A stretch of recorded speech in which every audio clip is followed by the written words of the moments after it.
আলহামদুলিল্লাহ। কোরআনুল কারীমের সূরা নূর ২৪ নম্বর সূরা নূরের আমি ৬৩ নম্বর আয়াতে করিমার একটা অংশ আপনাদের সামনে তেলাওয়াত করেছি। আপনাদের যদি ধৈর্য থাকে আমি সেই আয়াতের উপরে কিছু কথা আপনাদের সামনে বলার চেষ্টা করব ইনশাআল্লাহ। ধৈর্য আছে ইনশাআল্লাহ? আমি প্রায় জায়গায় কথা বলি, এখন তো ওয়াজ করা মুশকিল, আমি তো মাস্টার মানুষ, শিক্ষকতা করি, বুঝছেন না। এখন তো ওয়াজ হচ্ছে, ওয়াজের ভিতরে কিছু গান, কিছু গজল, কিছু শান, কিছু ডানে বামে টান, মানে আমাদের ওয়াজ করা এখন মুশকিল হয়ে দাঁড়িয়েছে। কথা সত্য না মিথ্যা? তো যাই হোক, সূরা নূরের ৬৩ নম্বর আয়াতে কারিমা তেলাওয়াত করেছি। আল্লাহ পাক বলছেন, লা তাজআলু দুআ আর রাসূলি বাইনাকুম কা দুআই বা'দিকুম বা'দা। তোমরা একে অপরকে যেভাবে ডাকাডাকি করো, পরস্পরকে যেভাবে ডাকাডাকি করো, খবরদার তোমরা আমার রসুলকে সেইভাবে ডাকাডাকি করবে না। বড় করে বলেন সুবহানাল্লাহ। আমি একটু ব্যাখ্যা দিলে আপনারা সহজ করে পরের বিষয়গুলো বুঝতে পারবেন। পৃথিবীতে, আপনি পৃথিবীর যে রাষ্ট্রেই যান, মানুষ হিসেবে আমরা একজন আরেকজনকে যে ডাকাডাকি করি, এটাকে সম্বোধন বলা হয়। সম্বোধন, এই ডাকাডাকির রেওয়াজ আছে ৩ প্রকার। কয় প্রকার? একটা হচ্ছে বয়সের তারতম্যের কারণে, আরেকটা হচ্ছে আত্মীয়তার সম্পর্কের কারণে, আরেকটা হচ্ছে পদমর্যাদার কারণে। খুব লক্ষ্য করবেন, আমি সিলেট থেকে এসেছি, এখানে আসতে আমার যে খরচ হয়েছে, এইটা হিসাব করলে সেকেন্ডে অনেক টাকা। আমি যে ১ ঘন্টা ১.৫ ঘন্টা বক্তব্য দিব, এখানে আসতে যেতে আমার যে খরচ মাহফিল কর্তৃপক্ষ দিবে, এটা হিসাব করলে সেকেন্ডের অনেক দাম। কথা ঠিক না বেটি? এই জন্য আমি এখানে একটা সাইড টক করবো না, কোনো ফালতু কথা বলবো না। মনে করেন আমি একটা ক্লাসে বসেছি আর আপনারা শুনতে বসেছেন। এত কষ্ট করে এত দূর থেকে বক্তা এনে আপনারা যদি কিছু কথা না শুনতে পারেন, তাইলে আমাকে আনলেন কেন? ঠিক কিনা বলেন? এই জন্য খুব মনোযোগ দিবেন। একটা হচ্ছে ডাকাডাকি, একটা হচ্ছে বয়সের পার্থক্যের কারণে একরকম হয়, আরেকটা হচ্ছে আত্মীয়তার সম্পর্কের কারণে, আরেকটা হচ্ছে পদমর্যাদার কারণে। যেমন ধরুন, আমার পরিচিত না, আত্মীয়তার সম্পর্কে কিছুই না, কিন্তু তিনি আমার বয়সে বড় হলে 2-4-5 বছর বড় হলে আমরা ভাই সাহেব বলি। যদি আরও সিনিয়র হন তাহলে চাচা, আরও বেশি সিনিয়র হলে আমরা বলি দাদা। এটা হচ্ছে আমাদের সমাজের একটা রেওয়াজ। ঠিক কিনা বলেন?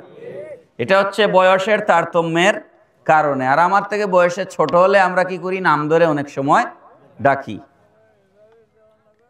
২ নম্বর হচ্ছে আত্মীয়তার সম্পর্ক, রক্তের সম্পর্ক কিংবা আত্মীয়তার সম্পর্কের কারণে আমরা কাউকে স্ত্রী বলি, কাউকে স্বামী বলি, কাউকে মা বলি, কাউকে বাবা বলি, কাউকে দাদা বলি, কাউকে ভাই বলি, কাউকে বোন বলি। এগুলো আমাদের আত্মীয়তার সম্পর্কের কারণে। আর ৩ নম্বর হচ্ছে পদমর্যাদা।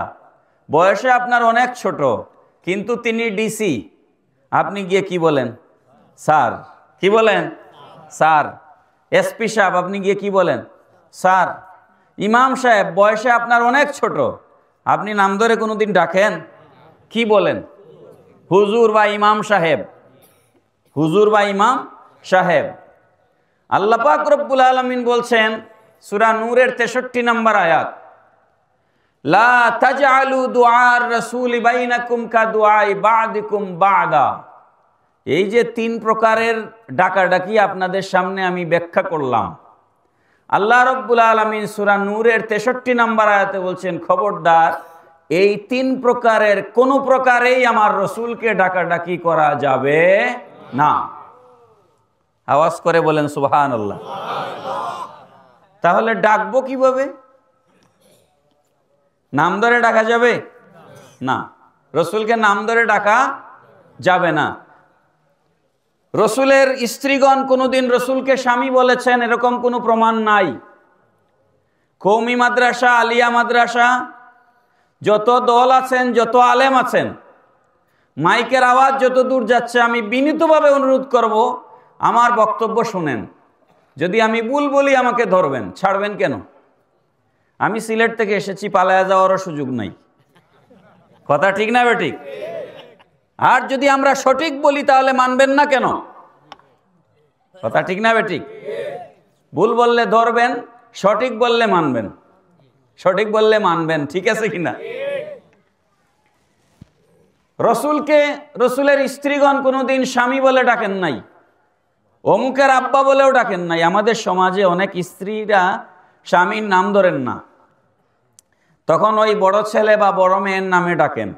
এটা আমাদের সিলেটের প্রথা। আপনাদের এলাকায় কেমন প্রচলন আমি জানি না।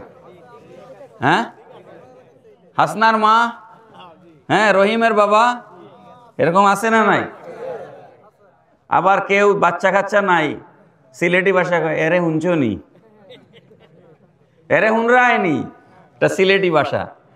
মানে এখন স্বামীকে কি বলে ডাকবে? নাম ধরবে না, বলে ওগো শুনছো? হ্যাঁ, ঠিক কিনা বলেন? আমার রসুলের কোন স্ত্রী, রসুলের স্ত্রীগণ আমাদের মা, রসুলের স্ত্রীগণ আমাদের কি? নাকি কারো আপত্তি আছে? আন-নাবিয়্যু আওলা বিল মুমিনিনা মিন আনফুসিহিম ওয়া আজওয়াজুহুম উম্মাহাতুহুম। আল্লাহ পাক বলছেন নবী ইমানদারের জানের চাইতেও আরো নিকটে। আন-নাবিয়্যু আওলা বিল মুমিনিনা মিন আনফুসিহিম, the prophet sallallahu alaihi wasallam is much more closer to the believer than their own souls. নবী মুহাম্মদুর রাসূলুল্লাহ সাল্লাল্লাহু আলাইহি সাল্লাম ইমানদারের জানের চাইতেও আরো নিকটে। আওয়াজ করে বলবেন না সুবহানাল্লাহ। ওয়া আজওয়াজুহুম উম্মাহাতুহুম, নবীর স্ত্রীগণ উম্মতের মা। নবীর স্ত্রীগণ উম্মতের কি? নবীর স্ত্রীগণ উম্মতের মা। পৃথিবীতে কোনো হুজুর যদি তার স্ত্রীকে তালাক দেন, কোনো পীর সাহেব যদি তার স্ত্রীকে তালাক দেন, পৃথিবীর অন্য যে কোনো মানুষের জন্য ওই স্ত্রীকে বিয়ে করা জায়েজ আছে, কিন্তু আল্লাহর রসুলের স্ত্রীদেরকে উম্মতের জন্য কিয়ামত পর্যন্ত বিয়ে করা জায়েজ নাই। তো রসুল কিভাবে আমাদের মতো হন? আমাদের দেশে অনেক ভাইয়েরা আছে বলে ইন্নামাল মুমিনুনা ইখওয়াতুন, কোরআন শরীফের আয়াত, ইন্নামাল মুমিনুনা ইখওয়াতুন, মুমিনরা পরস্পর ভাই ভাই, তো রসুল আমাদের ভাই। বড় করে বলবেন না নাউজুবিল্লাহ। আল্লাহ পাক কোরআনে কি বলেছেন? তোমরা একে অপরকে যেভাবে ডাকাডাকি করো সেভাবে আমার রসুলকে ডাকা জায়েজ নাই। সুতরাং মুমিনরা পরস্পর ভাই ভাই, কোরআনের এই আয়াত সত্য, কিন্তু রসুলকে ভাই বলা কোরআনের সূরা নূরের 63 নম্বর আয়াত অনুযায়ী রসুলকে ভাই বলে সম্বোধন করা উম্মতের জন্য জায়েজ নাই। কথা কি বুঝাইতে পারতেছি? মুহতারাম হাজিরিন, আল্লাহ পাক কোরআনে বললেন নবীর স্ত্রীগণ উম্মতের মা। তো মায়ের স্বামী কি ভাই হয় নাকি ভাই? মায়ের স্বামী কি ভাই হয়? মায়ের স্বামীকে আপনাদের এলাকায় কি বলে? বাবা। মায়ের স্বামী কি? সন্তানের জন্য মায়ের স্বামী কি হয়? বাবা হয়। তো আল্লাহ তো কোরআনে বললেন নবীর স্ত্রীগণ উম্মতের মা, তো তুমি ভাই বললা কেন? মায়ের স্বামী তো কখনো ভাই হয় না, বাবা হয়। বাবা বলাও কোরআনে আল্লাহ নিষেধ করে দিয়েছে। সুবহানাল্লাহ বলেন। মা কানা মুহাম্মাদুন আবা আহাদিম মির রিজালিকুম ওয়ালাকির রাসূলুল্লাহি ওয়া খাতামান নাবিয়্যিন। সুবহানাল্লাহ। এই আয়াত তো আপনাদের অনেকেরই মুখস্থ আছে না? আল্লাহ পাক কি বলছেন? মা কানা মুহাম্মাদুন আবা আহাদিম মির রিজালিকুম, খবরদার আমার এই রসুল কোনো মানুষের পিতা নন। তাহলে কি? ওয়ালাকির রাসূলুল্লাহ। আওয়াজ করে বলেন না সুবহানাল্লাহ। তিনি কে? আল্লাহর রসুল। বলেন না তিনি কে? এই জন্য নবীর স্ত্রীগণ কখনোই নবীকে স্বামী বলে ডাকেন নাই, নবীর সন্তানরা কখনোই নবীকে আব্বা বলে সম্বোধন করেন নাই, নবীর সাহাবাই কেরাম নবীকে চাচা দাদা বলে সম্বোধন করেন নাই। নবীর 4 জন খলিফার মধ্যে 2 জন ছিলেন নবীর শ্বশুর আর 2 জন ছিলেন নবীজির মেয়ের জামাই। সিদ্দিক আকবর, ফারুক আজম, এই 2 জন ছিলেন নবীজির শ্বশুর। আবু বকর সিদ্দিক রাদিয়াল্লাহু তাআলা আনহুর মেয়ে আম্মা জান আয়েশা সিদ্দিকা রাদিয়াল্লাহু আনহাকে নবীজি শাদী মোবারক করেছেন। এই হিসাবে আবু বকর সিদ্দিক নবীজির শ্বশুর। ফারুক আজম উমর আল খাত্তাব রাদিয়াল্লাহু আনহুর মেয়ে হযরতে হাফসা রাদিয়াল্লাহু তাআলা আনহা নবীজির স্ত্রী, আমাদের মা। এই হিসাবে হযরত উমর আল খাত্তাব নবীজির শ্বশুর। হযরত উসমান গনি জিন্নুরাইন রাদিয়াল্লাহু তাআলা আনহুর কাছে নবীজি 2 জন মেয়ে বিয়ে দিয়েছেন। কয়জন? এই জন্য তিনি জিন্নুরাইন, 2 নূরের অধিকারী। তিনি আমার রসুলের মেয়ের জামাই। মওলায়ে কায়নাত মুশকিল কুশা শেরে খুদা হযরত আলী কাররামাল্লাহু তাআলা ওয়াজহুল করিম, যার সাথে আল্লাহর নবী তার মেয়ে হযরত ফাতেমা রাদিয়াল্লাহু আনহাকে বিয়ে দিয়েছেন, ঠিক নি? এই হিসাবে হযরত আলী নবীজির কি মেয়ের জামাই। মেয়ের জামাইরা নবীজিকে কখনোই আব্বা বলে ডাকেন নাই, শ্বশুর আব্বা বলে ডাকেন নাই। সিদ্দিক আকবর শ্বশুর, ফারুক আজম শ্বশুর, কোনোদিন এসে নবীজিকে বলেন নাই জামাই কেমন আছো।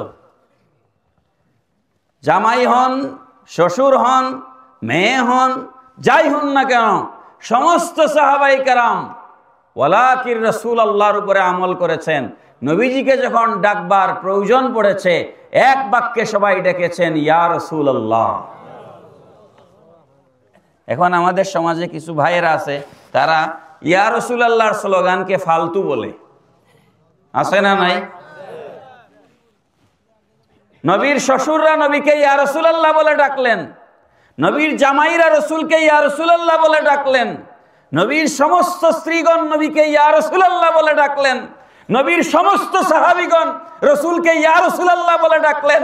তুমি ইয়া রাসূলুল্লাহকে ফালতু বলো, তুমি কোন ধরনের ইসলাম কায়েম করতে চাও?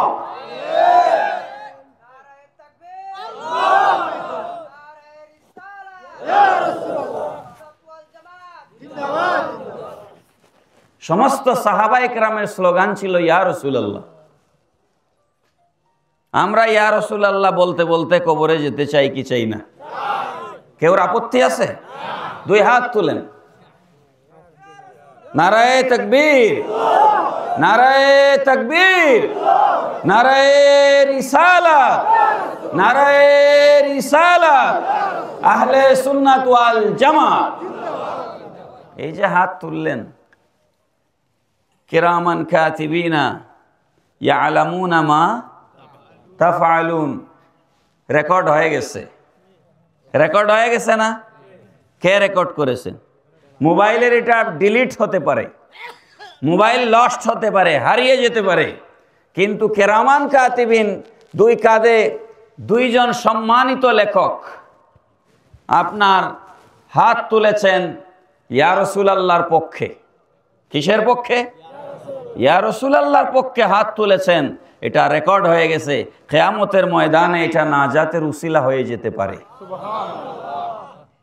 মুহতারাম হাজিরিন, রসুলের শানে শব্দ চয়নে চরম পর্যায়ের বেয়াদবি আমরা লক্ষ্য করতেছি। আমি 2-1টা কথা আপনাদের সামনে বলবো, লম্বা করব না। রসুল করিম সাল্লাল্লাহু তাআলা আলাইহি ওয়াসাল্লামের যে নাম মুবারক, মিম হা মিম দাল, মুহাম্মদ।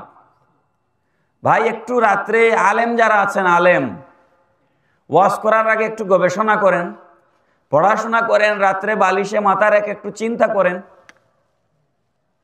কলিমা যেটা পড়ে আমরা মুসলমান হয়েছি, লা ইলাহা ইল্লাল্লাহু মুহাম্মাদুর রাসূলুল্লাহ সাল্লাল্লাহু, বলেন পৃথিবীতে এমন একজন মানুষ আছে যে মানুষের নাম শুনলে দুরূদ শরীফ পড়া লাগে?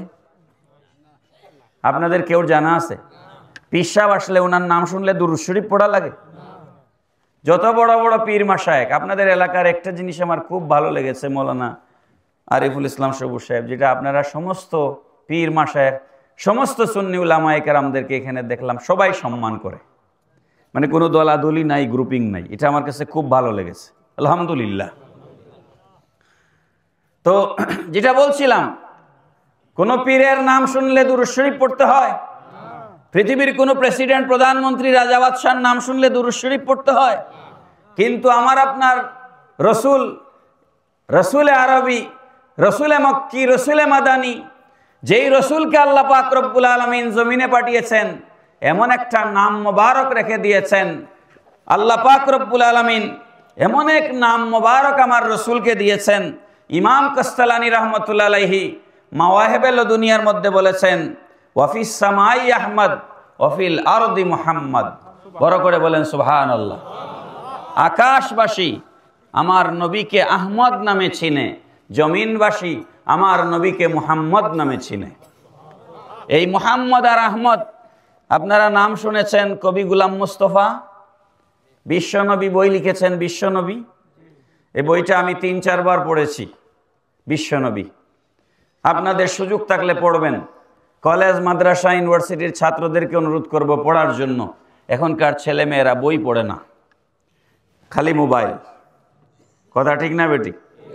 আমরা স্কুলে মাদ্রাসায় যাওয়ার সময় রাস্তায় একসাথে হেঁটে হেঁটে যেতাম, ধাক্কা ধাক্কি, কিলাকিলি এগুলা করে করে যেতাম, গল্প গুজব করে।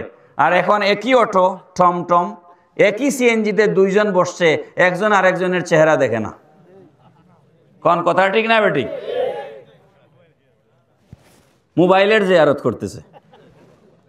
হ্যাঁ, এটা তো অটো আর টমটমে।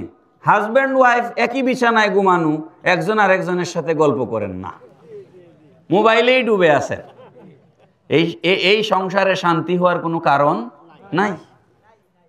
যে মা মোবাইল ব্যবহার করেন, যে বাবা মোবাইল ব্যবহার করেন, ওই ঘরের বাচ্চারা মোবাইল ব্যবহার করবে না এমনটা আশা করে কোনো লাভ নাই। কারণ বাচ্চারা যা দেখে তাই শিখে। আপনি মাঝে মাঝে এসে কমপ্লেইন করেন আমাদেরকে অভিভাবকরা যে বাচ্চা মোবাইল আসক্ত। হ্যাঁ, অনেকে বলে ফু দেন, অনেকে বলে তাবিজ দেন। আমি বলি তাবিজ আগে আপনাকে দেওয়া দরকার। কথা ঠিক না বেটি? তাবিজ তো আগে আপনাকে দেওয়া দরকার। আপনি নিজে মোবাইল ব্যবহার করা থেকে বিরত থাকেন, বাচ্চাও বিরত থাকবে। আপনি সারাদিন মোবাইল টিপেন, বাচ্চাকে বলেন মোবাইল ব্যবহার করিও না, আপনি তো নিজের কথার উপরে আমল নাই। আমল ছাড়া যেই কথা বলবেন সেই কথায় কোনো তাসির হয় না। যাক, সেটা অন্যদিকে চলে গেলাম, মূল কথায় আসি। কথা অনেক, সময় কম। বই পড়বেন। স্কুল, কলেজ, মাদ্রাসার ছাত্রদেরকে বলছি, বই পড়বেন। পড়াশোনা করার কোনো ক্ষতিকর কোনো দিক নাই। আল ইলমু নূরুন, এলেমকে আলো বলা হয়েছে। এলেমকে কি বলা হয়েছে? আলো। এলাকায় একটা মানুষ যদি শিক্ষিত হয়, গোটা এলাকা আলোকিত হয়ে যায়। আমি এখন এলেমের আলোচনায় এখন যাব না, সাবজেক্টের ভিতরে থাকি। একটা যেখানে নিয়ে আসছি ওইটা নিয়ে কথা বলবো ইনশাল্লাহ।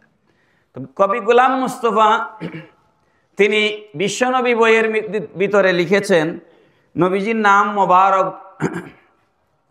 মুহাম্মদ এবং আহমদ দুইটা কেন? এই দুই নামের তিনি ব্যাখ্যা দিয়েছেন। মুহাম্মদ শব্দের বাংলা অর্থ হচ্ছে, আরবি গ্রামার যারা বুঝেন, ইসমে মুবালাগা, আধিক্যের অর্থ দেয়। সুপারলেটিভ ডিগ্রি আমরা ইংরেজিতে বলি, সুপারলেটিভ ডিগ্রি, আধিক্যের অর্থ দেয়। মুহাম্মদ শব্দের বাংলা অর্থ হচ্ছে চরম প্রশংসিত জন। চরম প্রশংসিত জন, অতি প্রশংসিত। এটার একটা হাদিস শরীফ বলে আহমদে যাব, যদি ভুলে যাই মনে করায় দিন, লিঙ্ক করবো ইনশাল্লাহ। একবার নবী পাক সাল্লাল্লাহু তাআলা আলাইহি সাল্লাম সাহাবায়ে কেরামদেরকে বলছেন, এই হাদিসটা উলামায়ে কেরাম নোট করে নিতে পারেন, বুখারী শরীফের 3533 নম্বর হাদিস, বুখারী 3533। আলা তা'জাবুনা কাইফা ইয়াসরিফুল্লাহু আন্নি শাতমা কুরাইশিন ওয়া লা'নাহুম ইয়াস্তামিউনা মুজাম্মামান ওয়া ইয়ালআনুনা মুযাম্মামান ওয়া আনা মুহাম্মাদুন। পড়েন সুবহানাল্লাহ। নবীজি বলছেন, ও আমার সাহাবীরা, তোমরা শুনলে অবাক হয়ে যাবে, আশ্চর্যজনিত হয়ে যাবে। আল্লাহ পাক রব্বুল আলামিন তোমাদের এই নবীর ইজ্জতকে, সম্মানকে কাফেরদের গালিগালাজ থেকে, কাফেরদের গালমন্দ থেকে কিভাবে হেফাজত করেছেন। পড়েন সুবহানাল্লাহ। তোমরা শুনলে অবাক হয়ে যাবে, আল্লাহ পাক রব্বুল আলামিন কাফেরদের গালমন্দ থেকে কিভাবে আমার ইজ্জত হেফাজত করেছেন। ওয়া আনা মুহাম্মাদুন, আমি হচ্ছি মুহাম্মদ। পড়েন সাল্লাল্লাহু আলাইহি ওয়াসাল্লাম। সুবহানাল্লাহ।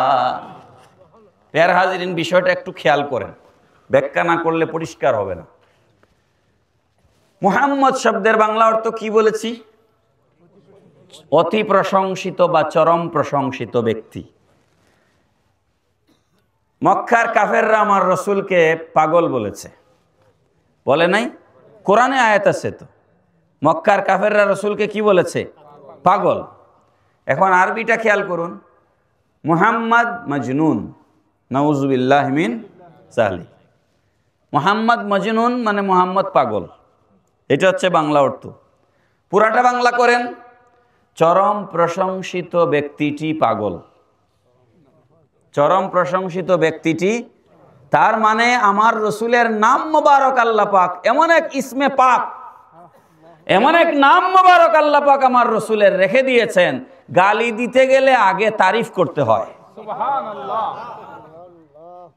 এই রসুলকে গালি দিতে গেলেও তারিফ করা লাগে, আগে বলা লাগে তিনি চরম প্রশংসিত, তারপরে যা বলার বলো। তো চরম প্রশংসিত ব্যক্তিটি পাগল, এই কথা বলাটা সেলফ কন্ট্রাডিক্টরি, এটা একটা স্ববিরোধী কথা হয়ে গেল না? এই জন্য নবীজি বলছেন, আমার নাম মোবারক দিয়েই আল্লাহ আমার ইজ্জত হেফাজত করে ফেলেছেন। সুবহানাল্লাহ।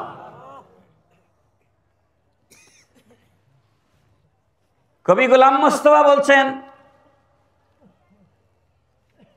রসুলের প্রশংসা তার উম্মতরা করবে, কিন্তু রসুলের প্রশংসা করবার মতো শতভাগ যোগ্যতা সম্পন্ন কোনো সৃষ্টি, কোনো মানুষ আল্লাহ সৃষ্টি করেন নাই। এই জন্য আল্লাহ পাক রব্বুল আলামিন নিজের জিম্মায় তার হাবিবের তারিফ করার দায়িত্ব নিয়ে নিয়েছেন।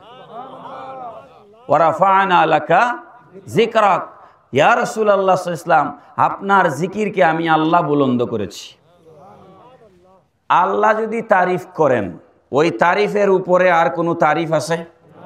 এই জন্য চরম প্রশংসা যিনি করেছেন তিনি আল্লাহ।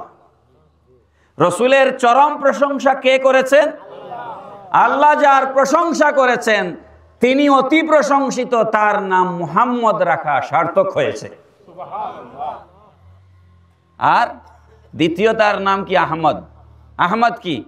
আহমদ শব্দের বাংলা অর্থ হচ্ছে অতি প্রশংসাকারী, চরম প্রশংসাকারী। তিনি কার প্রশংসা করবেন? আলহামদুলিল্লাহ রব্বিল আলামিন। তিনি প্রশংসা করবেন আল্লাহর। আপনি আল্লাহর প্রশংসা করার মতো কি যোগ্যতা আপনার আছে বলেন তো? একটু খেয়াল করবেন। আপনারা যারা ওয়াজ শুনতে এসেছেন, ওই পেছন থেকে একজনকে দাঁড় করে যদি বলা হয়, প্রফেসর ডক্টর এমদাদুল হক সিলেট থেকে এসেছেন, উনার সম্পর্কে 5 মিনিট বক্তব্য দাও, কেউ পারবেন না। কারণ আমার সম্পর্কে আপনারা কিছু জানেন? বলেন জানেননি?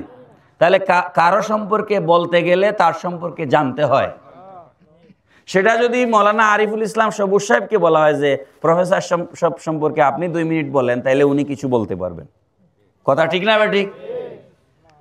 আল্লাহর তারিফ করার কি যোগ্যতা আমার আছে? কি যোগ্যতা আপনার আছে? এই জন্য আল্লাহ পাক রব্বুল আলামিন আহমদ করে এই রসুলকে পাঠিয়েছেন। সারা সৃষ্টি আমার তারিফ করবে, কিন্তু পূর্ণতা পাবে না। আপনি যখন আমার তারিফ করবেন, সেটা আমার তারিফের পূর্ণতা হবে। সুবহানাল্লাহ। এই জায়গায় আহমদ নাম সার্থক হয়েছে, পড়েন না সুবহানাল্লাহ। এখন তারিফ করতে গেলে জানা লাগবে না? জানার জন্য আল্লাহ পাক বলেছেন 63 বছরের আপনার দুনিয়ার জিন্দেগি যথেষ্ট নয়। ও হাবিব আমার, আপনি আসুন, আমি আপনাকে ইনভাইট করছি, আসুন।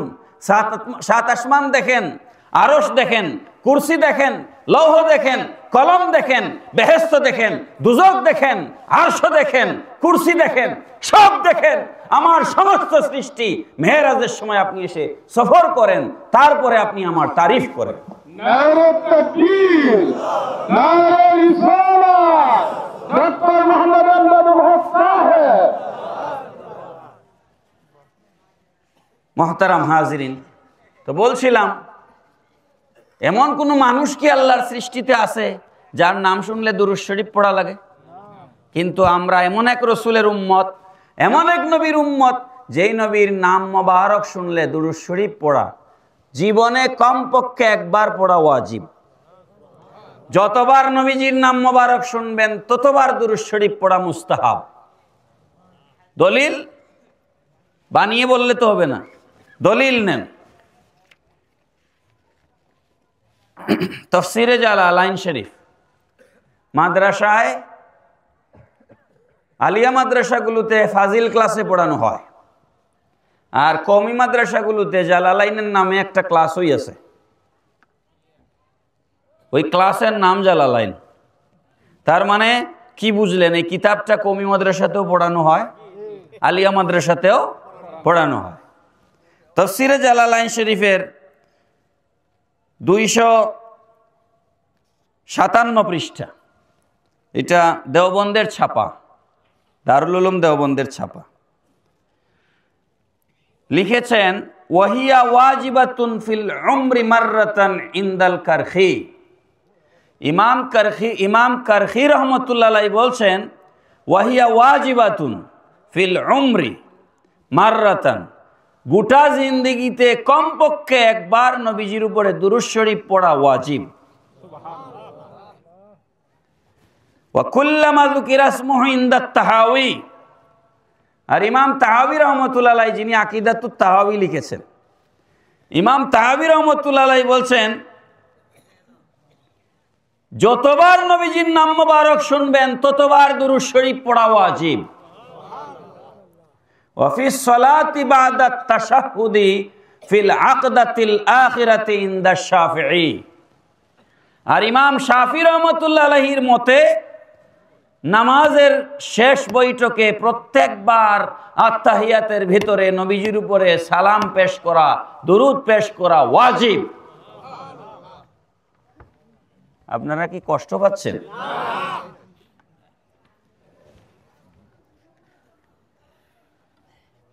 তাহলে মত পাওয়া গেল 3টা। মত পাওয়া গেল কয়টা? ইমাম কারখি রহমতুল্লাহ আলাইহির মতে জীবনে কমপক্ষে একবার নবীজির উপর দুরূদ শরীফ পড়া ওয়াজিব। ইমাম তাহাবী রহমতুল্লাহ আলাইহির মতে যতবার নবীজির নাম মুবারক শুনবেন ততবার নবীজির উপর দুরূদ শরীফ পড়া ওয়াজিব। ইমাম শাফি রহমতুল্লাহ আলাইহির মতে, শাফি মাযহাবের ইমাম, নামাজের ভিতরে নবীজির উপরে দুরূদ শরীফ পড়া প্রত্যেকবার বৈঠকের ভিতরে ওয়াজিব। বড় করে বলেন সুবহানাল্লাহ। কাউলুহু সাল্লু আলাইহি ওয়া সাল্লিমু তাসলিমা, কোরআন শরীফের যে আয়াত, সাল্লু আলাইহি ওয়া সাল্লিমু তাসলিমা, সুম্মা ইন্না লিসসালাতি ওয়াত তাসলিমাতি মাওয়াতিনুন। রাসূলের উপর দুরূদ সালাম পেশ করবার কিছু নির্ধারিত জায়গা আছে। ফামিনহা ইউসাল্লি ইনদা সামাই ইসমি শরীফি ফিল আযানি, এর মধ্যে একটা গুরুত্বপূর্ণ দুরূদ শরীফের জায়গা হচ্ছে আজানে নবীজির নাম মোবারক শোনার পর দুরূদ শরীফ পাঠ করা। আশহাদু আন্না মুহাম্মাদার রাসূলুল্লাহ। قال القحطاني في شرح الكبير نقلا عن كنز العباد। ইমাম কাহস্তানী রাহমাতুল্লাহ আলাইহি শরহে কবির কিতাবের মধ্যে নকল করেছেন কানজুল ইবাদ কিতাব থেকে। ইলাম, জেনে রাখো, হে মুসলমান জেনে রাখো, আন্নাহু ইউস্তাহাব্বু আন ইউকালা ইনদা সামাইল উলা মিনাশ শাহাদাতি সানিয়া সাল্লাল্লাহু আলাইকা ইয়া রাসূলুল্লাহ ওয়া ইনদা সামাই সানিয়া কুররাতু আইনি বিকা ইয়া রাসূলুল্লাহ। বড় করে বলেন সুবহানাল্লাহ। ইমাম কাস্তানী রহমতুল্লাহ আলাইহি বলছেন, হে মুসলমান জেনে রাখো, আজানের সময় প্রথমবার মুয়াজ্জিন যখন আশহাদু আন্না মুহাম্মাদার রাসূলুল্লাহ বলে প্রথমবার, তখন তুমি পড়ো সাল্লাল্লাহু আলাইকা ইয়া রাসূলুল্লাহ। দ্বিতীয়বার যখন মুয়াজ্জিন আবার আশহাদু আন্না মুহাম্মাদুর রাসূলুল্লাহ পড়ে, তখন তুমি পড়ো কুররাতু আইনি বিকা ইয়া রাসূলুল্লাহ আল্লাহুম্মা মাত্তি'নি বিসামঈ ওয়াল বাসার। পড়েন না সুবহানাল্লাহ। এই দোয়া যদি মুখস্থ করে রাখতে পারেন আর 5 ওয়াক্ত নামাজের আজানের সময় পড়তে পারেন, আমি নিশ্চয় গ্যারান্টি দিয়ে আপনাদেরকে বলে যাচ্ছি, মৃত্যুর আগে আপনি অন্ধ হবেন না। মৃত্যুর আগে আপনি অন্ধ হবেন না। কুররাতু আইনি বিকা ইয়া রাসূলুল্লাহ আল্লাহুম্মা মাত্তি'নি বিসামঈ ওয়াল বাসার। বাদা ওয়াদঈ যফরিল ইবহামাইন। জালালাইন শরীফের ইবারত পড়ে আপনাদেরকে শোনাচ্ছি। জফরিল ইবহামাইন, জফর মানে নখ, ইবহামাইন মানে বৃদ্ধাঙ্গুলি। বৃদ্ধাঙ্গুলি দুইটার নখে চুমা দিয়ে চুকে মালিশ করে দিবে। আওয়াজ করে বলেন না সুবহানাল্লাহ।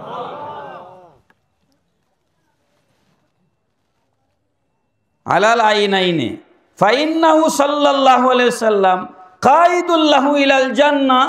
এই আমল যে ব্যক্তি করবে, নবীজির নাম মোবারক শুনে প্রথমবার পড়বে সাল্লাল্লাহু আলাইকা ইয়া রাসূলুল্লাহ, দ্বিতীয়বার পড়বে কুররাতু আইনি বিকা ইয়া রাসূলুল্লাহ আল্লাহুম্মা মাত্তি'নি বিসামঈ ওয়াল বাসার, চোখে চুমা দিয়ে নখে চুমা দিয়ে চোখে মালিশ করে দিবে। ইমাম কাহাস্তানি বলতেছেন, কাইদুল লাহু ইলাল জান্নাহ, ওই ব্যক্তিকে বেহেশতে নিয়ে দেওয়ার জন্য আল্লাহর রাসূল জিম্মাদার হয়ে যাবেন। এখন ব্রাহ্মণবাড়িয়ায় আমার মাহফিল বেশি হচ্ছে বাংলাদেশের মধ্যে, ব্রাহ্মণবাড়িয়া আর হবিগঞ্জ। ব্রাহ্মণবাড়িয়া জেলায় সব থেকে বেশি মাহফিল আমার। তো ব্রাহ্মণবাড়িয়ায় একবার আমার একটা প্রশ্ন দিছে স্লিপ, যে আমাদের এখানে একজন বক্তা এসে ওয়াজ করে গিয়েছেন যে আপনারা নবীজির নাম মোবারক শুনলে চুমা খান, তো নবীর নামের আগে তো মুয়াজ্জিন আল্লাহর নাম বলল, আল্লাহু আকবার আল্লাহু আকবার বলছেন না, তো তখন তো আপনারা চুমা খাইলেন না, তাইলে আপনারা আল্লাহর থেকে নবীরে বেশি গুরুত্ব দিচ্ছেন। পড়েন না নাউযুবিল্লাহ। আল্লাহ খালেক, আল্লাহ কি স্রষ্টা, নবী কি? জোরে বলেন। কেউর আপত্তি আছে? নবীকে সৃষ্টি না মানলে কুফরি হবে। নবীকে সৃষ্টি না মানলে কি হবে? কুফরি হবে। নবী আল্লাহ নন, নবী আল্লাহর সৃষ্টি, শ্রেষ্ঠ সৃষ্টি। এই নবীর সৃষ্টির সাথে কোনো তুলনা নাই, নূরের সৃষ্টি। কিসের? ওগুলা নিয়ে এখন আলোচনায় যাব না, মূল কথা বলি। তো বলছে যে আপনারা আল্লাহর থেকে নবীকে বড় মনে করতেছেন, আল্লাহর থেকে নবীকে বড় মনে করতেছেন, কারণ নবীর নাম শুনলে চুমা খান, আল্লাহর নাম শুনিয়ে তো চুমা খাইলেন না। তো এই বেকুবের প্রশ্নের উত্তর তো আমি আরেক বেকুবের মতোই দেওয়া লাগবে, বুঝছেন না? আমাদের দেশে একটা কথা বলে যে দাঁড় দিয়ে দাঁড় কাটতে হয়। এখন আমি জিজ্ঞেস করলাম আপনাদের এলাকায় কি বলে আমি জানি না, আমাদের সিলেটে স্ত্রীর বড় বোনকে আমাদের সিলেটে বলে জেঠারি। আপনাদের কি বলে? জেওয়াস। আর ব্রাহ্মণবাড়িয়ায় বলে জেটাস। আমি তাদেরকে জিজ্ঞেস করেছিলাম জেটাস। এখন যারা বিয়ে শাদী করে না এরা তো এখন মজা পাবে, বুঝছেন না? স্ত্রীকে মহব্বতের সাথে স্ত্রীর দিকে নজর দিলেও সওয়াব আছে, আছে না নাই? মহব্বতের সাথে স্ত্রীকে নজর দিলে সওয়াব আছে। আপনারা একটা এই ওয়াজটা করেই ফেলি। স্বামী স্ত্রী যখন একত্রিত হন, এই একত্রিত হওয়াকে হাদিস শরীফের মধ্যে ইবাদত বলা হয়েছে। তো এক সাহাবী জিজ্ঞেস করলেন, ইয়া রাসূলুল্লাহ সাল্লাল্লাহু আলাইহি ওয়াসাল্লাম, স্বামী স্ত্রীর মিলনও কি সওয়াব? নবীজি বললেন, পাল্টা প্রশ্ন করলেন, দেখেন কেউ যদি জেনা করে তাইলে কি হবে? তখন সাহাবী বললেন, গুনাহ হবে। জেনা করা কবিরা গুনাহ। জেনা করা কি? কবিরা গুনাহ। সাহাবীকে নবীজি বললেন, কেউ যদি জেনা করে তাইলে কি হবে? তখন ওই সাহাবী বললেন, জেনা করলে কবিরা গুনাহ হবে।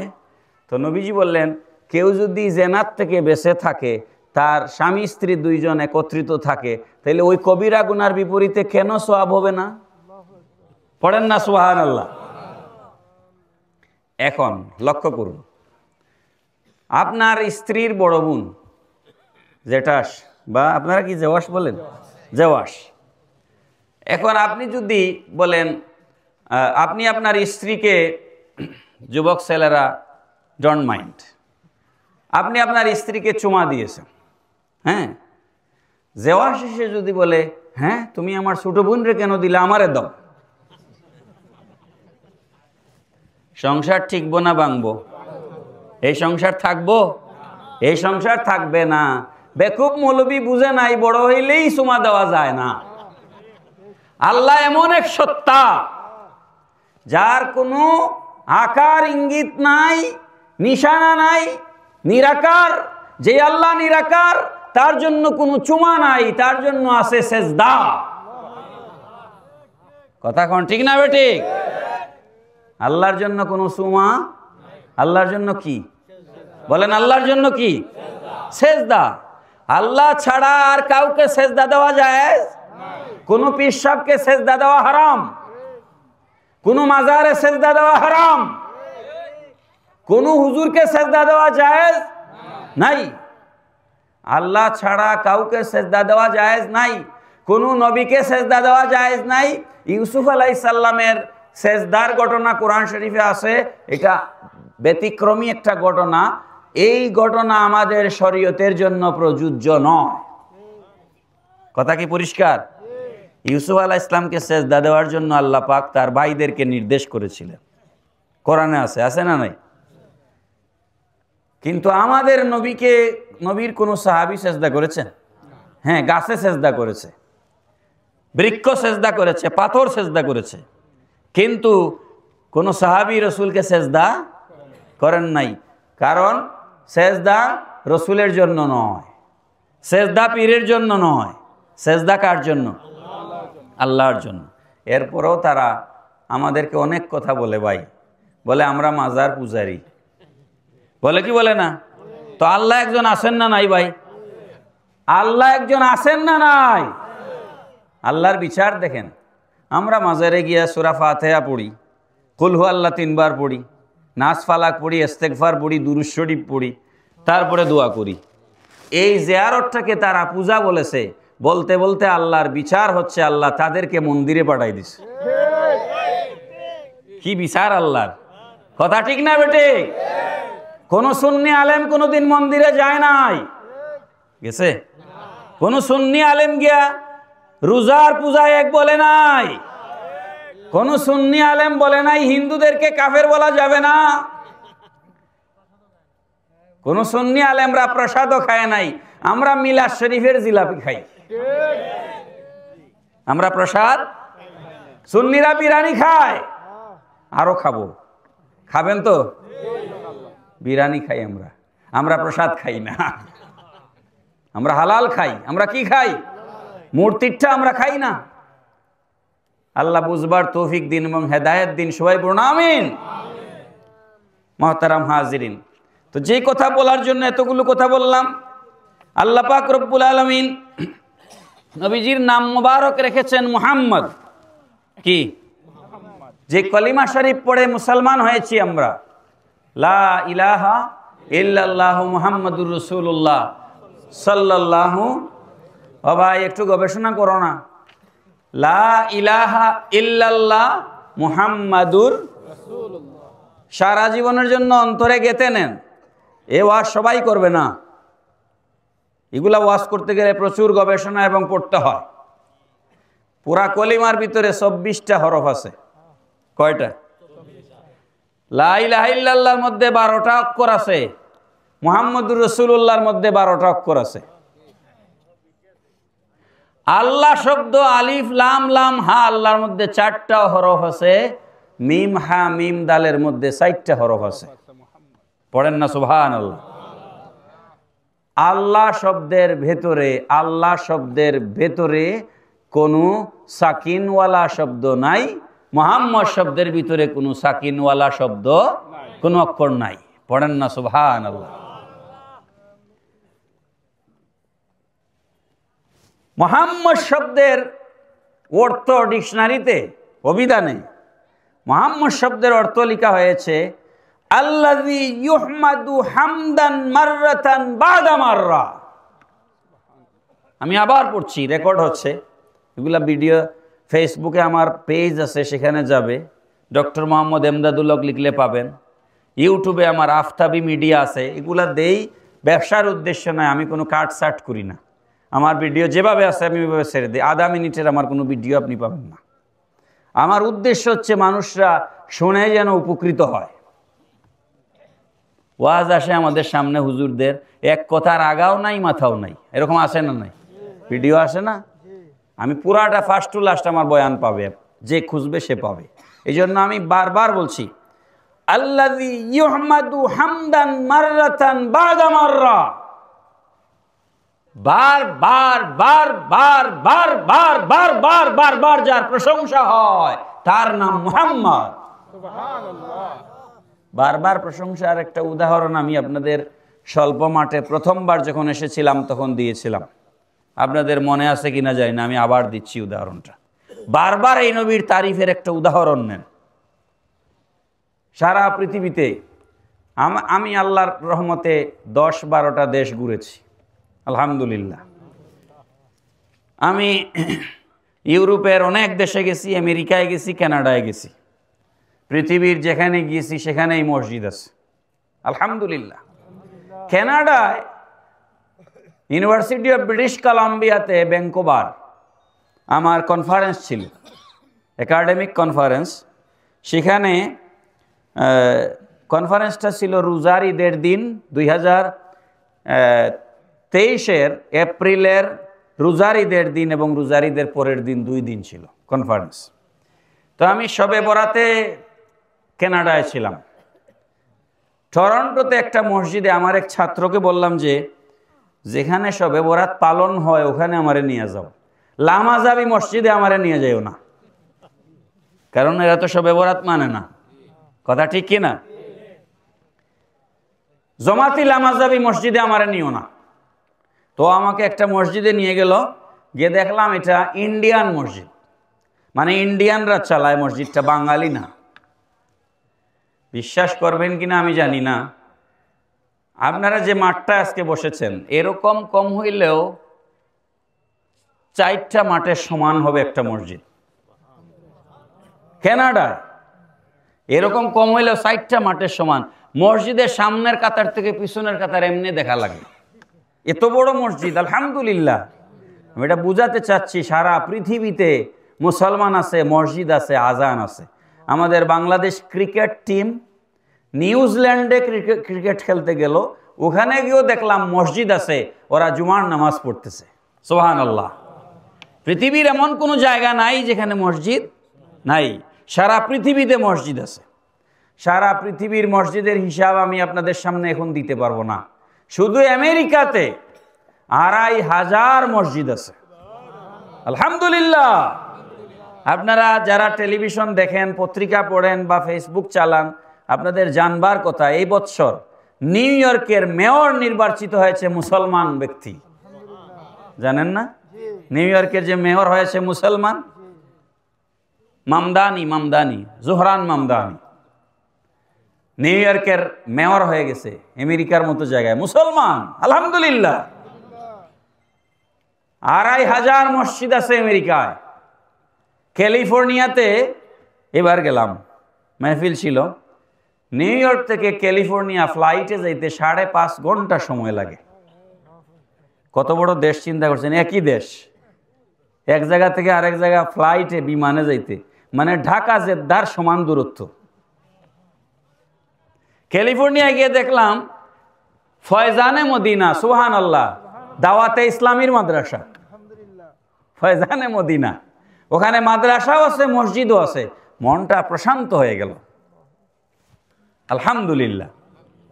নিউ ইয়র্কে, কেবল নিউ ইয়র্কে আমাদের সিলেটের ফুলতলির পীর সাহেবের 17টা মসজিদ আছে নিউ ইয়র্কে, যেখানে মিলাদ কিয়াম হয়, দুরুদ সালাম হয়, ইয়া নবী সালাম আলাইকা হয়।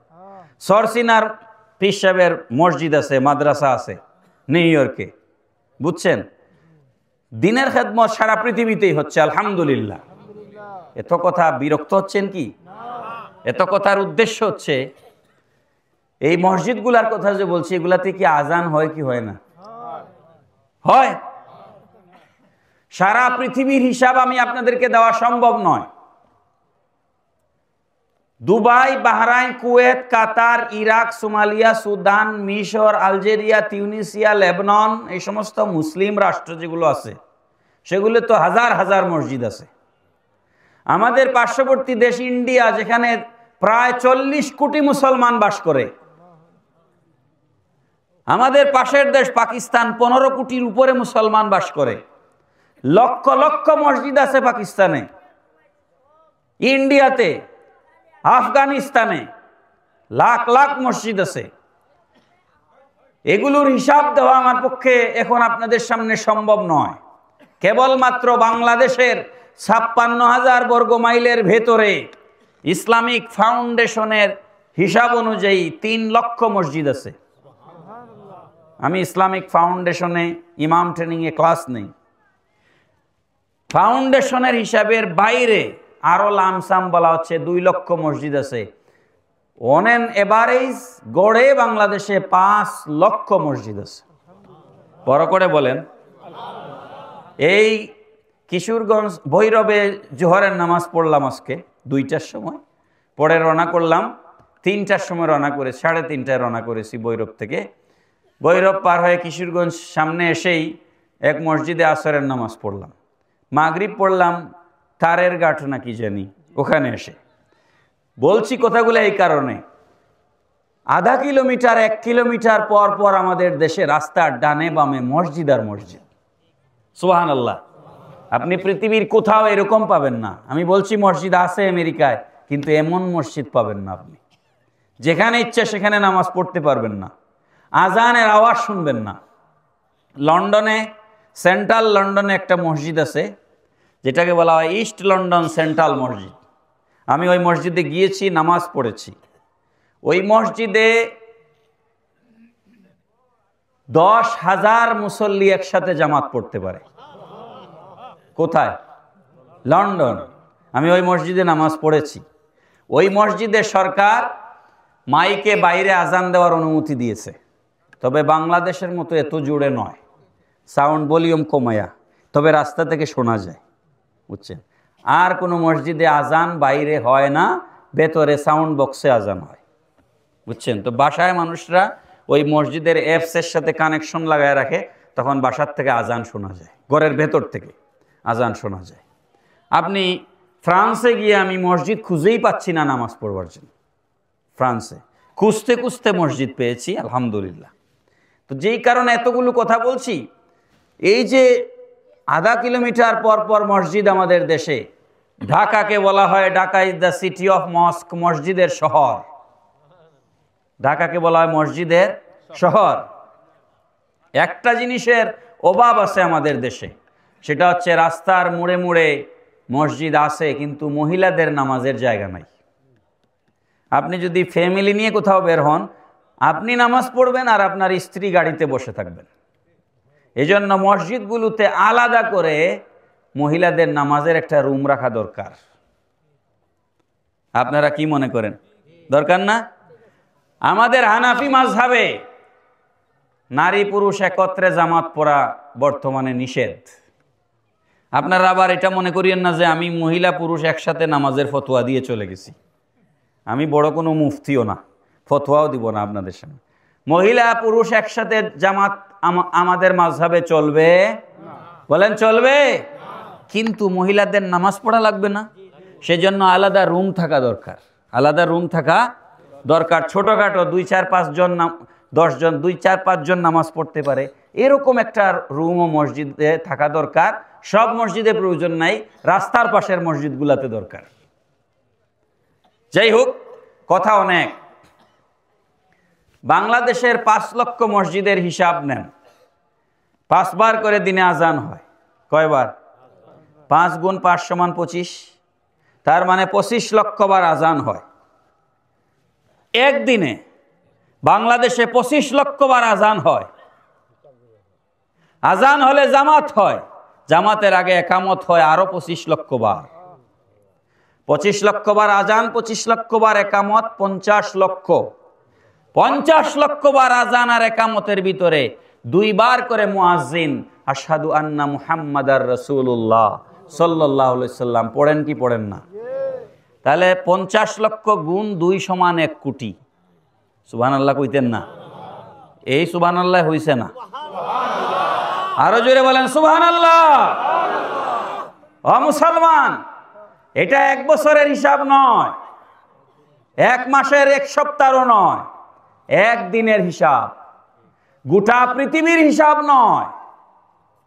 কেবলমাত্র বাংলাদেশের 64 জেলার 56,000 বর্গ মাইলের ভূখণ্ড থেকে ফজর থেকে এসা একদিনে আমার আপনার নবীর নামের জিকির মসজিদের মিনারাত থেকে 1 কোটি বার নবীর নাম উচ্চারিত হয়। নারে তাকবীর, নারে রিসালাত, নারে গাউসিয়া, ডক্টর মুফতি মুহাম্মদ আনসারুল হক সাহেব। এখন আপনারা বলেন, কেউ ইয়া নবী সালামু আলাইকা বললেই কি আর না বললেই কি? হে যদি ইয়া নবী সালাম আলাইকা না পড়ে তাতে আমার নবীর কি আসে যায়? এই নবীর জিকির আল্লাহ মসজিদের মিনারায় বাংলাদেশের জমিন থেকে 1 কোটি বার দিনে উচ্চারণ করাচ্ছেন। আরেকটা ব্যাখ্যা নেন, আজান কি সব জায়গায় একসাথে হয়? সিলেটের সাথে আমি ধারাবাহিকভাবে আসি, সিলেটের সাথে মৌলভীবাজারের 1 মিনিটের ব্যবধান, হবিগঞ্জের 2 মিনিটের পার্থক্য, Brahmanbaria 3 minute, Narsingdi 4 minute, Dhaka 5 minute. আমাদের 5 মিনিট পরে ঢাকার মানুষরা ইফতার করে। এই কথাটা সত্য না মিথ্যা? বাংলাদেশের সাথে ইন্ডিয়ার আধা ঘন্টার সময়ের পার্থক্য, বাংলাদেশের সাথে দুবাইয়ের, ওমানের, বাহরাইনের 2 ঘন্টা পার্থক্য, সৌদি আরবের 3 ঘন্টা পার্থক্য, বাংলাদেশের সাথে লন্ডনের 5 ঘন্টা পার্থক্য, বাংলাদেশের সাথে আমেরিকার 10 ঘন্টা ব্যবধান। এখন বাজে আমাদের এখানে রাত 12টা, বাংলাদেশে এখন আমেরিকা এখন বাজে সকাল 10টা। আমেরিকা এখন কয়টা বাজে? তারা আমাদের 10 ঘন্টা পেছনে। তাদের ওখানে এখন সকাল 10টা, তার মানে একটু পরে তারা জোহরের নামাজ পড়বে, ঠিক নি? আর আমরা ঘুমাতে যাব। যখন বাংলাদেশে ফজর হয় আমেরিকায় মাগরিব হয়, যখন বাংলাদেশে ফজর হয়, বাংলাদেশে জোহর হয়, লন্ডনে ফজর হয়। এর মানে কি দাঁড়াচ্ছে? এর মানে দাঁড়াচ্ছে সারা পৃথিবীর প্রত্যেকটা ভূখণ্ডকে যদি আপনি ইঞ্চি ইঞ্চি করে ভাগ করেন, আর প্রত্যেকটা মুহূর্তকে যদি আপনি এভরি ন্যানো সেকেন্ডে ভাগ করেন, আল্লাহর জমিনে এমন কোন ইঞ্চি জমি নাই যেখানে আমার রসুলের নাম মোবারক উচ্চারণ হচ্ছে না। অর্থাৎ পৃথিবীর, সারা পৃথিবীর কোনো না কোনো জায়গায় 24 ঘন্টা আজান হচ্ছে। আজান হওয়া মানেই আমার নবীর নামের জিকির হচ্ছে।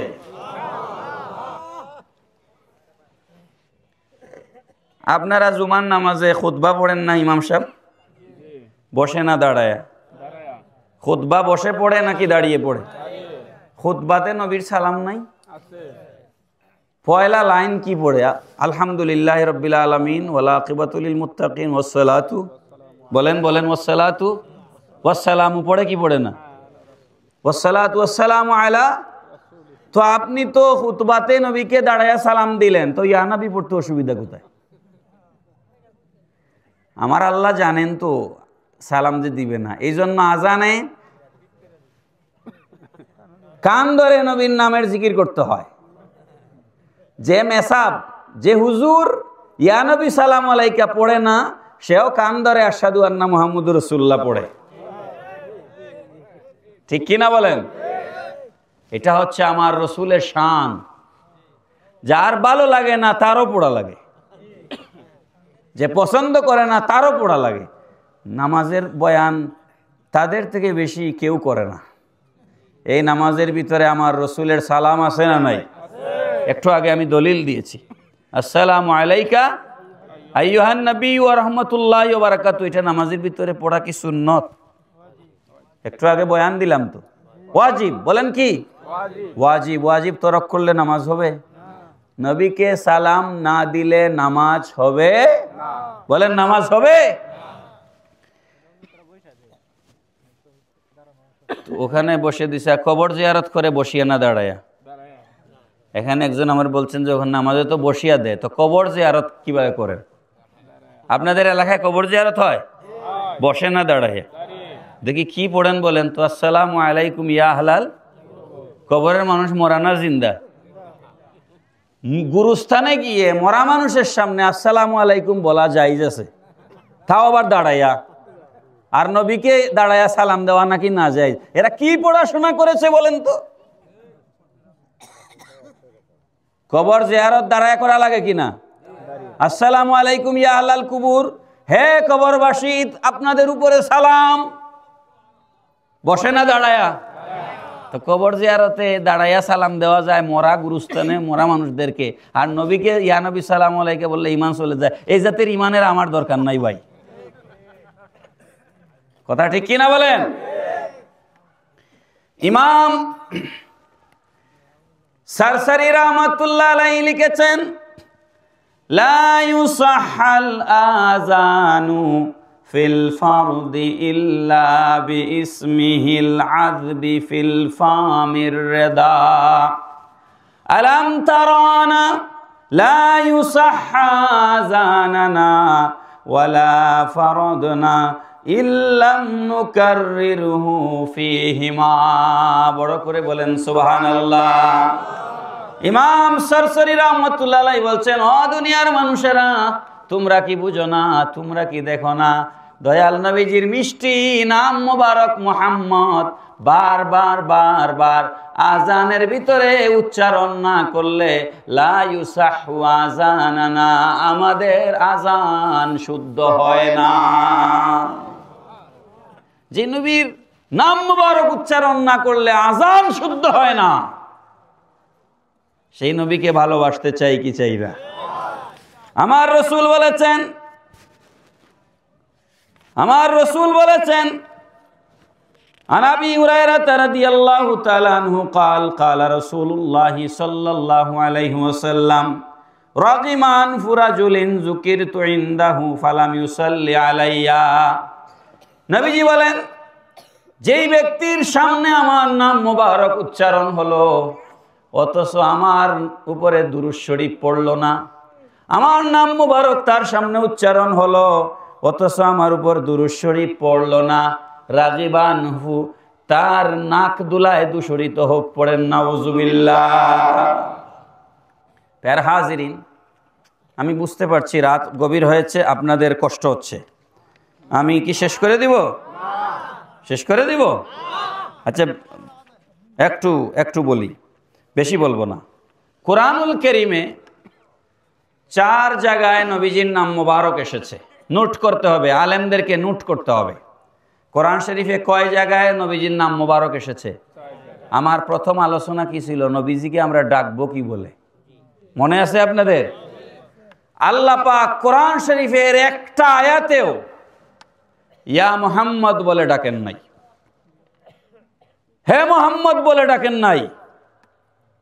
কোরআন শরীফের একটা আয়াতেও আল্লাহ পাক নবীকে ইয়া মুহাম্মদ বলে ডাকেন নাই। তাহলে কি বলে ডেকেছেন? আমরা 4টা আয়াত শুনে নেই, খুব লক্ষ্য করুন। সূরা আলে ইমরান 3 নম্বর সূরা কোরআন শরীফের। আল্লাহ পাক রব্বুল আলামিন বলছেন, ওয়ামা মুহাম্মাদুন ইল্লা রাসূল। বড় করে বলেন সুবহানাল্লাহ। ওয়ামা মুহাম্মাদুন ইল্লা রাসূল, মুহাম্মদ সাল্লাল্লাহু আলাইহি সাল্লাম রসুল ব্যতীত আর কিছু নন, তিনি রসুল হয়ে জমিনে এসেছেন। পড়েন সুবহানাল্লাহ। এখানে কি ইয়া মুহাম্মদ আছে? না। 2 নম্বর নেন সূরা আহজাব। এই আয়াত আমি পড়ে ফেলেছি আপনাদের সামনে একটু আগে। মা কানা মুহাম্মাদুন আবা আহাদিম মির রিজালিকুম ওয়ালাকির রাসূলুল্লাহি ওয়া খাতামান নাবিয়্যিন।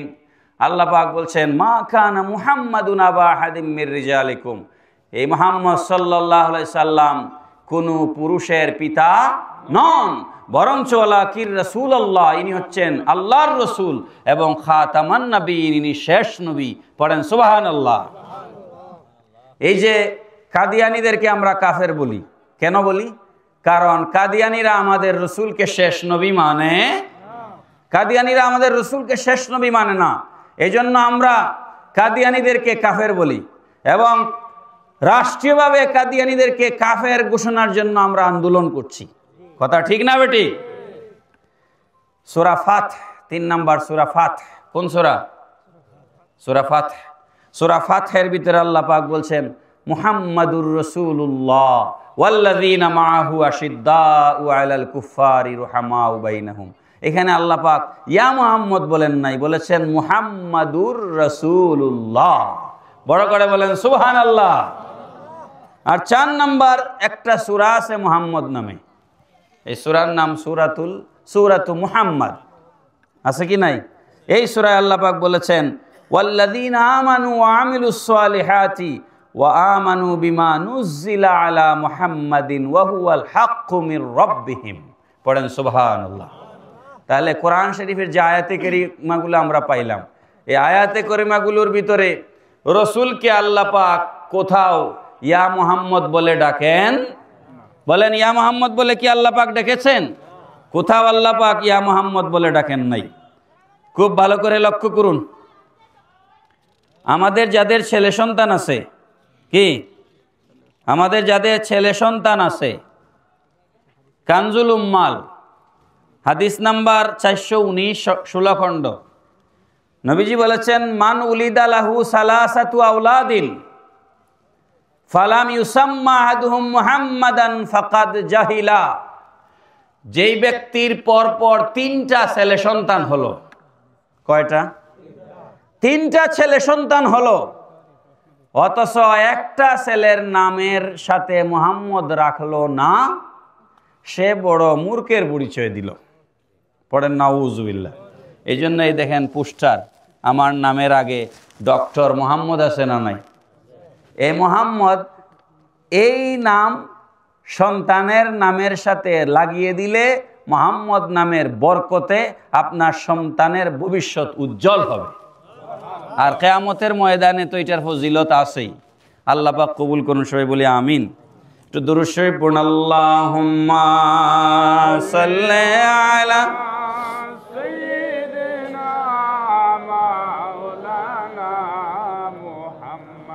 وعلى آل مولانا اللهم صل على مولانا محمد وعلى آل مولانا محمد। প্যারা হাজিরিন, আমাদের দেশে অনেক মসজিদে আজানের আগে দুরূদ শরীফ পড়া হয়, সালাতু সালাম দেওয়া হয়। এটা নিয়ে বহু জায়গায় আমরা প্রশ্নের সম্মুখীন হই। মাসলাটা একটু ক্লিয়ার হয়ে যান। আজানের আগে দুরূদ শরীফ পড়া ফরজও নয়, ওয়াজিবও নয়। আজানের আগে দুরূদ শরীফ পড়া মুস্তাহাব। কি? কিন্তু আমি আবার বলছি, আজানের পরে দুরূদ শরীফ পড়া সুন্নত। আজানের পরে দুরূদ শরীফ পড়া কি? হাদিস শরীফটা শুনেন। আমাকে এক জায়গায় এক কওমির হুজুর বলতেছেন যে আপনারা আজানের আগে সালাতু সালাম দেন, এটা কোথায় আছে, দলিল কোথায়? তো আমি বললাম আজানের পরে যে দুরূদ শরীফের হাদিস আছে এটা মানেননি? কয় মানি। তো বললাম মানেন তো পড়েন না কেন? কোন মসজিদে আজানের পরে দুরূদ শরীফ পড়ে? আপনারা হাদিস নাম্বার লিখে নেন। তিরমিজি কোন কিতাব? জামে তিরমিজি, হাদিস নাম্বার 3614, হাদিস নাম্বার 3614। নবীজি বলছেন, ইজা সামি'তুমুল মুআজ্জিনা ফাকুলু মিসলা মা ইয়াকুলুল মুআজ্জিনু। যখন আজান হয়, মুয়াজ্জিন যা বলে, তোমরা যখন আজান শোনো, মুয়াজ্জিন যা বলে মুয়াজ্জিনের সাথে সাথে তোমরাও তা বলবে। মুয়াজ্জিনের সাথে সাথে তোমরাও কি? এটা বলে আজানের জবাব দেওয়া। এটাকে কি বলে? আজানের জবাব দেওয়া। যেমন আল্লাহু আকবার, আল্লাহু আকবার এর জবাব কি? আল্লাহু আকবার, আল্লাহু আকবার। আশহাদু আল্লা ইলাহা ইল্লাল্লাহ এর জবাব কি? আশহাদু আল্লা ইলাহা ইল্লাল্লাহ। আশহাদু আন্না মুহাম্মাদুর রাসূলুল্লাহর জবাব একটু আগে আমি বলেছি। প্রথমবার বলবেন সাল্লাল্লাহু আলাইকা ইয়া রাসূলুল্লাহ, দ্বিতীয়বার বলবেন কুররাতু আইনি বিকা ইয়া রাসূলুল্লাহ, আল্লাহুম্মা মাত্তি'নি বিসামি ওয়াল বাসার। এটা হলো আজানের জবাব। তারপরে হাইয়া আলাস সালার জবাব কি? লা হাওলা ওয়ালা কুওয়াতা ইল্লা বিল্লাহ। হাইয়া আলাল ফালার জবাব কি? হ্যাঁ, লা হাওলা ওয়ালা কুওয়াতা ইল্লা বিল্লাহ। তারপরে আল্লাহু আকবার, আবার আল্লাহু আকবার। লা ইলাহা ইল্লাল্লাহ জবাব দিবেন লা ইলাহা ইল্লাল্লাহ। নবীজি বলছেন, ইজা সামি'তুমুল মুআজ্জিনা ফাকুলু মিসলা মা ইয়াকুলুল মুআজ্জিন। মুআজ্জিন যেভাবে বলে তুমি ওইভাবে আজানের জবাব দাও। সুম্মা সাল্লু আলাইয়া, আজান শেষ হয়ে গেলে আমার উপর দুরূদ শরীফ পড়ো। সুবহানাল্লাহ পড়েন। আজান শেষ হয়ে গেলে আমার উপর কি করো? দুরূদ শরীফ পড়ো। ফাইন্নাহু মান সাল্লা আলাইয়া সালাতান সাল্লাল্লাহু আলাইহি বিহা আশরান। যেই ব্যক্তি আমার উপর একবার দুরূদ শরীফ পড়ে, তার বিনিময়ে সে 10 গুণ নেকি লাভ করবে। সুম্মা সালুলিয়াল ওয়াসিলা, আজানের পরে দুরূদ শরীফ পড়ো। দুরূদ শরীফ পড়ার পরে আজানের দোয়া পড়ো। আজানের দোয়ার ভিতরে আমি নবীর সুপারিশ কামনা করো। আজানের দোয়ার ভিতরে আমি নবীর কি করো? সুপারিশ কামনা করো। সুম্মা সালুলিয়াল ওয়াসিলা ফাইন্নাহা মানজিলাতুন ফিল জান্নাহ। আমার ওসিলা হচ্ছে বেহেশতের একটি মর্যাদার জায়গা, বেহেশতের একটি মঞ্জিল।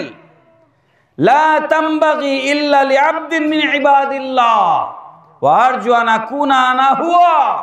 আমি ছাড়া আল্লাহ পাক রব্বুল আলামিন আল্লাহর সৃষ্টির আর কাউকে এই ওসিলার মর্যাদা দেন নাই। পড়েন সুবহানাল্লাহ। এই ওসিলার মর্যাদার নাম হচ্ছে মাকামে মাহমুদ। এই ওসিলার মর্যাদার নাম কি? মাকামে মাহমুদ। ওয়ামান সালা লিয়াল ওয়াসিলাতা হাল্লাত আলাইহি শাফাআহ।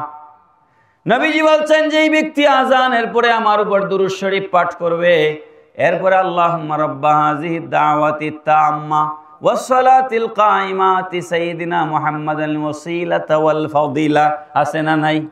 ওয়াসিলাতা ওয়াল ফাদিলা ওয়াদ দারাজাতার রাফিআ ওয়া বা'সু মাকামান মাহমুদান আল্লাযী ওয়া'আদতা ওয়ারযুকনা শাফাআতাহু ইয়াওমাল কিয়ামা ইন্নাকা লা তুখলিফুল মিআদ।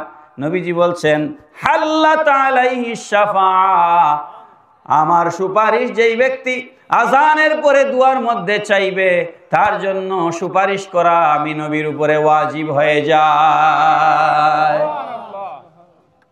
খুব লক্ষ্য করেন, আপনি আমারে দাওয়াত দিয়ে আপনার বাড়িতে নিয়েছেন, ইমাম সাহেবকে দাওয়াত দিয়ে আপনার বাড়িতে নিয়েছেন। ইমাম সাহেব আপনার জন্য, আপনার মা বাবার জন্য দোয়া করবেন। হাদিয়া যত বেশি, দোয়া তত বড়, নাকি? কথা ভুল বললাম? হাদিয়া বেশি, দোয়া বেশি। বড় লোকের বাড়িতে এক ধরনের দোয়া, গরিব মানুষের বাড়িতে আরেক ধরনের দোয়া, কিন্তু দুইটা দোয়া ব্যতিক্রম। কোন দুইটা? একটা হচ্ছে আজানের পরের দোয়া, কোনো মানুষকে খুশি করার জন্য কেউ করে না। কথা কি বুঝছেন আমার? আজানের পরে দোয়া হয়, এই দোয়া কি ইমাম সাহেব আপনার বাড়িতে আপনাকে খুশি করার জন্য করেন? আজানের পরের যে দোয়া, এটা আমরা আমাদের নিজেদের প্রয়োজনে করি। আরেকটা দোয়া আছে পেশাব পায়খানায় ঢুকতে আর বাইরেতে। এই দোয়া আমরা যখন পড়ি, এই দোয়ার ভেতরে কোনো মানুষকে খুশি করার, কেউরে দেখার, আমি বাথরুমে যখন যাই কেউরে দেখাইয়া যাই নাকি?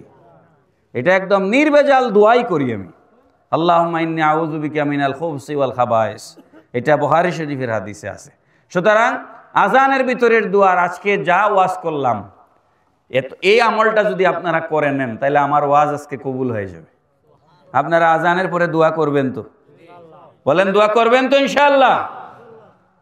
আজানের পরে দোয়া করবেন, হাত নামাইয়া না হাত তুলিয়া? হাত তুলে দোয়া করবেন। তবে এই দোয়ার আগে দুরূদ শরীফ পড়তে হবে।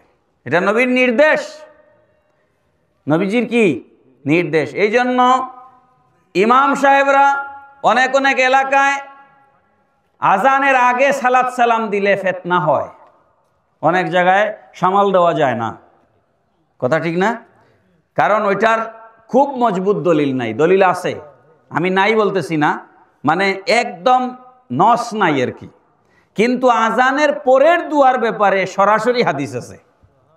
এই জন্য আপনারা যদি আজান দিয়া আল্লাহুম্মা সাল্লি আলা সাইয়্যিদিনা মুহাম্মাদ ওয়া আলা আলি সাইয়্যিদিনা মুহাম্মাদ ওয়া বারিক ওয়া সাল্লিম আল্লাহুম্মা রাব্বা হাযিদ দাওয়াত তাম্মা ওয়াস সালাতিল কায়মা পড়েন, পৃথিবীর জমিনে, আল্লাহর আসমানের নিচে জমিনের উপরে এমন কোনো হুজুর নাই যে আপনাকে এসে বলবে যে এটা বন্ধ করেন। এটা বলার ক্ষমতা নাই, কারণ এটা ডাইরেক্ট নস, সহিহ হাদিসে আছে, হাদিসের সনদ মতন ত্রুটিমুক্ত। পড়েন সুবহানাল্লাহ। এই জন্য যেখানে আগে দিতে পারেন না সেখানে পরে দিবেন, আর যেখানে আগে দিতে পারেন সেখানে আগেও দিবেন, পরেও দিবেন। কথা কি মনে থাকবে ইনশাআল্লাহ? আর আপনি যদি আজানের পরে এই দুরূদ শরীফ পাঠ করার পর যদি আপনি আল্লাহুম্মা রাব্বা হাযিদ দাওয়াতি তাম্মা পড়েন, ইনশাআল্লাহ কিয়ামতের ময়দানে আপনার নবীজির সুপারিশ নসিব হয়ে যাবে। আল্লাহ পাক কবুল করুন সবাই, পূর্ণ আমিন।